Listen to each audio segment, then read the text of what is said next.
అనన్య నాగళ్ళ గారు, మీ మంచితనం ఏంటో మొన్న వరదలప్పుడు, విజయవాడ వరదలప్పుడు చూసాము, విన్నాము. అంటే పెద్ద పెద్ద హీరోయిన్లు తెలుగు ఇండస్ట్రీ నుంచి కోట్లు పట్టుకెళ్ళిన వాళ్ళు కూడా ఒక్క రూపాయి సాయం చేయని ఆ తరుణంలో మీరు ఒక 5 లక్షలు థ్యాంక్ యూ. ఏపీకి తెలంగాణకి ఇచ్చారు. దానికి ముందుగా మీకు ధన్యవాదాలు. Thank you. ఈ శ్రీకాకుళం ఈ సెర్లెక్ హోమ్లో మీ పాత్ర ఎలా ఉంటుంది? అసలు మిమ్మల్నే తీసుకోవడానికి కారణం ఏంటి మోహన్ గారు? అది మీరు మోహన్ గారిని అడిగితే బాగుంటుంది, పక్కనే ఉన్నారు కాబట్టి. బట్ నేను ఒకటే చెప్పగలనండి, ఇప్పటి వరకు నేను చేసిన రోల్స్ అన్నిటికీ చాలా డిఫరెంట్ ఉంటుంది. ఆబ్వియస్గా ఎవ్రీ సినిమాకి అదే చెప్తున్నాను అనుకోవచ్చు, కానీ ఎవ్రీ సినిమా నేను అలా డిఫరెంట్గా ఉండేలాగా చూస్ చేసుకుంటాను నాకు అనిపిస్తుంది. సో అలా ఒక డిఫరెంట్ కైండ్ ఆఫ్ రోల్ చేశాను. అనన్య గారు, Hey. హాయ్. ఈ ఇయర్ ఇది 4th ఫిల్మ్ ఇది. సో ఎలా అనిపిస్తుంది అంటే, ఒక యాక్ట్రెస్ ఒక సినిమా రిలీజ్ అవ్వడానికి చాలా కష్టపడతారు. సో ఇది మీది 4th కాన్సిక్యూటివ్ ఫిలిం. సో ఎలా ఉంది? అండ్ శ్రీకాకుళం షెర్లాక్ హోమ్స్ అనే టైటిల్కి మీరు ఎలా కనెక్ట్ అయ్యారు? ఈ స్టోరీ మీరు ఎలా ఓకే చేశారు? First of all I feel very happy అండి, హ్యాపీ అండ్ లక్కీ ఆల్సో. ఇప్పుడున్న టైమ్స్లో చాలామంది యాక్టర్స్ ఉన్నారు, చాలా బాగా చేస్తున్నారు, చాలా అందరూ బాగుంటారు. సో అలాంటి టైంలో నాకు ఇంత మంచి మంచి రోల్స్ రావడం, నేను చేయడం, అండ్ సినిమాకి ప్రతి సినిమాకి ఒక మంచి యూనిక్ నేమ్ రావడం అనేది I feel so happy and lucky about it. Srikakulam Sherlock Holmes విషయానికి వస్తే, నేను ఇందాక చెప్పినట్లు ఇప్పుడు ఫర్ ఎగ్జాంపుల్ ఏదన్నా వంట చేస్తుంటే ఎవ్రీ ఇంగ్రీడియంట్ ఎంత వేయాలో అంత వేస్తేనే ఒక వంటకం అంత బాగా వస్తుందని అంటారు కదా, మేబీ కర్రీ కానీ ఏదైనా బిర్యానీ అనుకోండి. సో అలా శ్రీకాకుళం షెర్లాక్ హోమ్స్ అనే ఫిల్మ్ని మా మోహన్ గారు చాలా బాగా క్యూరేట్ చేశారు. కామెడీ ఉంటుంది, థ్రిల్లింగ్ ఎలిమెంట్స్ ఉంటుంది, లవ్ ఉంటుంది, అది ఎంత ఉంటే బాగుంటుందో అంత పాలలో వేశారు రైటింగ్లో. సో అది నాకు చాలా ఇంట్రెస్టింగ్గా అనిపించిందండి. సో అండ్ ఆల్సో నా రోల్ కూడా చాలా డిఫరెంట్గా ఉంటుంది ముందు చేసిన ఫిల్మ్స్ అన్నిటికంటే. సో ఈ 2 reasons. All the best. Thank you. Vamshi గారు, సో ఈ సినిమాకి సంబంధించి ఫస్ట్ ఈవెంట్ జాన్లో పెట్టారు, రిలీజ్ డిసెంబర్లో చేస్తున్నారు. సో ఇంత టైం ఎందుకు పట్టింది?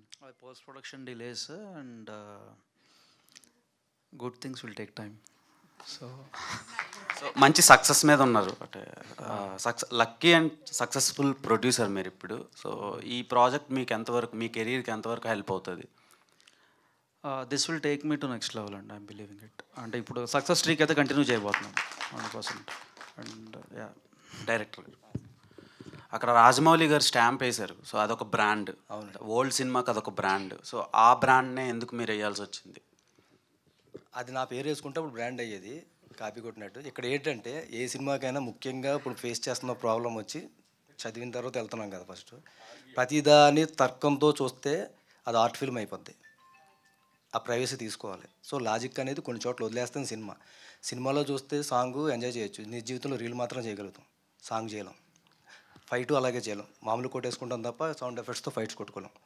సో తర్కం అనేది కొన్నిటికి వదిలేయాలి, లాజిక్ వదిలేయాలి, ఎంజాయ్ చేయాలి. మళ్ళీ ఎంగేజ్ చేసిందా లేదా, ఆ సెల్ ఫోన్ చూసుకుని అందులో పడిపోయామంటే సినిమా ఎగిరిపోయినట్టే. కానీ అది ఈ సినిమా మాత్రం సెల్ ఫోన్ మీదకి లాస్ట్ 40 minutes వెళ్ళనివ్వదని మాకు బాగా నమ్మకం. చూసిన వెంటనే వంశీ గారు కూడా అట్లాగే నమ్మారు, మాకు అట్లాగే మమ్మల్ని ముందుకు తీసుకెళ్తున్నారు. అలాగే మీరు ఇంకో మాట అడిగారు కదండి, లేట్ అయ్యింది అని ఇందాక అడిగారు కదా. అప్పటికి వంశీ గారు లాంటి వ్యక్తులు మాకు తగల. చిన్న సినిమా కష్టాలు అందరికి తెలుసు కదండి. ఫస్ట్ అదొక సముద్రం బయట ఎట్లా ఉంటామో మేము కూడా ఇండస్ట్రీకి దూరంగానే ఉంటాం, చిన్న సినిమా తీసే వాళ్ళు అందరికీ తెలుసు ఫస్ట్. కానీ ఎవరో మహానుభావులు వస్తారో అంటే కంటెంట్ బాగుంటే అది ఎవరన్నా అట్లాగనే వెళ్తుంది. అంటే మామూలు వాటర్ కాస్త శంఖంలో పోస్తే తీర్థం అవుద్ది అన్నట్టు తెలియాలి కదా ఫస్ట్. ఇప్పుడు కొంచెం అటెన్షన్లోకి వచ్చాము, అరట్లోకి వచ్చాం. కంటెంట్ ఉన్నా కూడా బయటికి తీసుకొచ్చే వాళ్ళు ఒకళ్ళు కావాలి కాబట్టి మాకు ఆ రోజు చూసిన తర్వాత హ్యాపీ అనిపించింది. చూసిన తర్వాత ఆయన చెప్పిన చేంజెస్, వాళ్ళ టీము ఇంకా ఆయన పైన ఇంకా తర్వాత రివీల్ చేస్తారు. ఆ చేంజెస్ని మేము చాలా వాటిని మాత్రం చాలా లాజికల్గా చేసుకుంటూ వచ్చాము. చాలా నీట్గా సినిమా వచ్చిందండి, అందుకోసం అన్నమాట. Thank you. వంశీ గారు సార్. Hi sir. ఇటు సార్. సార్ ఇటు. Yeah, congrats sir. అంటే మీరు ఏది చూస్ చేసుకున్నా ఆడియన్స్ పాయింట్ ఆఫ్ నేను చూస్ చేసుకుంటూ ఒక బెస్ట్ ఇవ్వాలని చూస్తారు. అంటే మీరు ఏ సినిమా వచ్చినా ఆడియన్స్ నుండే చూస్తారు కదా. ఈ పాయింట్ ఆఫ్లో ఈ మూవీ చూసేటప్పుడు మీకు బాగా కనెక్ట్ అయిన పాయింట్ ఏంటి? థ్రిల్లర్ అండి బేసిక్లీ ఇది.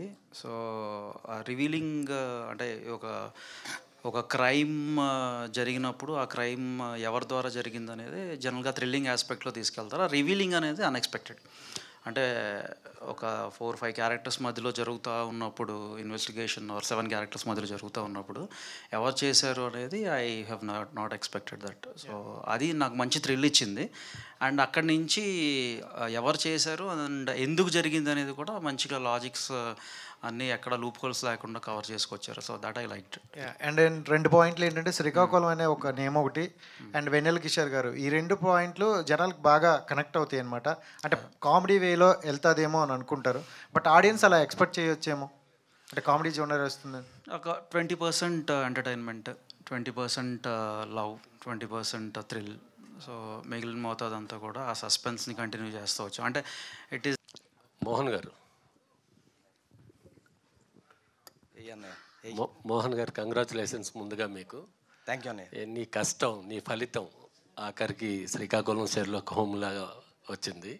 పిఠాపురం తాలూకా అనేది ఓ బ్రాండ్ అయిపోయింది. ఇంతకుముందు చంటబ్బాయి తాలూకా అనేది లేదు. ఈ చంటబ్బాయి మర్చిపోతున్న తరుణంలో చిరంజీవి గారిని తీసుకొచ్చి మేము చిరంజీవి గారి తాలూకా అని చెప్పడం బాగుంది. అంటే జంజాల గారు చేశారు ఆ సినిమా, అంతే కామెడీ కూడా ఇందులో ఉంటుందని మేము అనుకుంటున్నాము. రైటర్ మోహన్, అందరూ ఇంటి పేరు పెట్టుకుంటారు కదా, మీరు రైటరే ఇంటి పేరుగా ఎందుకు మార్చుకున్నారు? ఇంటి పేరుగా అంటే యాక్చువల్గా నేను ఫస్ట్ పోసాని గారి దగ్గర శిష్య బృందంలో అప్పుడు చేసాను. తర్వాత ఈవి గారి సినిమాలకి చేశాను ఫినిషింగ్ వరకు. పేరేయమన్నప్పుడు రచనా సహకారాల్లో మోహన్ మోహన్ అంటే చాలామంది ఉండేవారు, కెమెరాలోను ఆర్ట్లోను రకరకాలు. డైరెక్షన్ డిపార్ట్మెంట్లో ఒకసారి మోహన్ పేరు అంటే రైటర్ మోహన్ అనేసి రైటర్ టీంలో పవన్, అది కంటిన్యూ అయిపోయింది. దాన్ని మన డాక్టర్ రాజశేఖర్ గారు ఆయన సినిమాలకి నేను రైటర్గా చేసేటప్పుడు ఆయన పెట్టిన పేరు ఇది, రైటర్ మోహన్ అని పెట్టుకో మోహన్, ఇది ఫస్ట్ నీకు ముందు పలుకుద్ది, ఇంటి పేర్లు కులాల పేర్లు వీటి వల్ల చాలామంది ఉంటారు, కౌరవుల్లో 98-99 పేర్లు ఎలాగైతే గుర్తుండవు అట్లా పోతావు, రైటర్ మోహన్ అని నువ్వు పెట్టుకుంటే ఫస్ట్ నువ్వు తెలియకపోయినా నీ పేరు తెలుస్తుంది అని చెప్పేసి రాజశేఖర్ గారు సజెస్ట్ చేశారు అప్పుడు. అది అప్పటి నుంచి అది కంటిన్యూ అవుతుంది చాలా సినిమాలకి. All the best Mohan. Thank you.